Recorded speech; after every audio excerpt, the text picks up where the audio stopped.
നമസ്കാരം. തിരുവല്ല മീഡിയ വാർത്തകളിലേക്ക് സ്വാഗതം.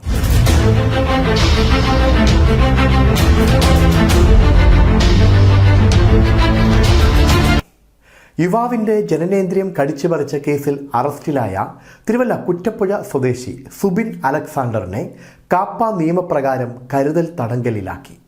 ഒട്ടേറെ ക്രിമിനൽ കേസുകളിൽ പ്രതിയായ തിരുവല്ല കുറ്റപ്പുഴ പുന്നക്കുന്നം പാപ്പനവേലിൽ 26 വയസ്സുകാരൻ സുബിൻ അലക്സാണ്ടറിനെയാണ് കളക്ടറുടെ ഉത്തരവിന്റെ അടിസ്ഥാനത്തിൽ തിരുവനന്തപുരം സെൻട്രൽ ജയിലിൽ കരുതൽ തടങ്കലിലാക്കിയത്. കാപ്പ വകുപ്പ് 3(1) പ്രകാരമാണ് നടപടി.